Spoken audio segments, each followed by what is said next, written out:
দর্শক, আন্তর্জাতিক অপরাধ ট্রাইব্যুনালে রয়েছেন সহকর্মী সাবরিনা মজুমদার। আমরা যুক্ত হচ্ছি তার সাথে। সাবরিনা, আপনি নিশ্চয়ই আমাকে শুনতে পাচ্ছেন। সাবরিনা, ট্রাইব্যুনালে কোন কোন মামলার আসামিদের হাজির করা হয়েছে আমাদের জানাবেন।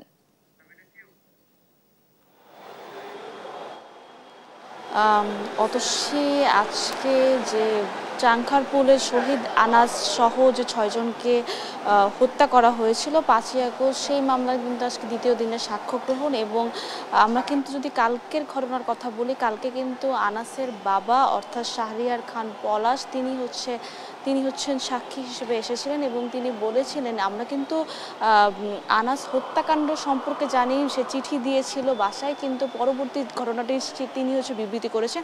তিনি বলেছেন যে আসলে আনাসকে সকালবেলা পায়নি, এই জন্য তার মা পরে যখন তার রুমে যেয়ে সে দেখে যে কোচিং ক্লাসের রসায়ন খাতায় সে তার মাকে চিঠি দিয়ে যায় যে সে আন্দোলনে যাচ্ছে, অর্থাৎ মার্চ টু ঢাকা, সেখানে আসলে যাচ্ছে। এবং পরবর্তীতে যখন সে একটি ফোন নিয়ে যায় এবং সেই ফোনের থেকে আসলে ফোন আসে যে আপনাদের ওই আন্দোলনের ওখান থেকেই ফোন দেয় যে আপনাদের এখান থেকে কি কেউ আন্দোলনে গিয়েছেন কেউ। পরে তার মা বাবা জানতে পারে যে আসলে আনাস মারা গিয়েছিল এবং সেই সাথে কিন্তু আরও পাঁচজনকে হত্যার ঘটনাটাও আজকে সাক্ষ্য গ্রহণ। এবং কালকে আনাসের বাবা সাক্ষ্য দিয়েছেন এবং আজকে ইতিমধ্যে আমরা জানতে পেরেছি যে তার মা অর্থাৎ শহীদ আনাসের মা আজকে সাক্ষ্য দিবেন।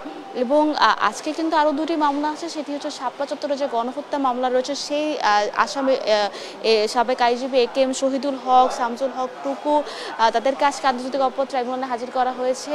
এবং সেই সাথে যে সাভারের যে ইয়ামিন হত্যাকাণ্ড, সেই হত্যাকাণ্ডের আসামিদেরও কিন্তু আজকে হাজির করা হয়েছে। এবং এই দুটি মামলার যে অগ্রগতি, সেটি এই দুটি মামলার তদন্ত প্রতিবেদন আজকে দাখিল করার কথা এবং আজকে সেই হিসাবেই আজকে শুনানি হবে। এবং আমরা যদি জানতে পেরেছি যে প্রসিকিউশন থেকে আজকে সময় আবেদন করা হবে। তো এখন পর্যন্ত 3টি মামলার কোনো মামলারই আজকে এখন পর্যন্ত শুরু হয়নি। শুরু হলে আসলে আমি আপনার মাধ্যমে আজকে সাক্ষ্য গ্রহণ বা বাকি দুইটির মামলার যে শুনানি, সেখানে আসলে কি হয়েছে সেটি আসলে আপনার মাধ্যমে দর্শকদের জানাতে পারবো। তো এই ছিল সর্বশেষ খবর আন্তর্জাতিক অপরাধ ট্রাইব্যুনাল থেকে। অতসী।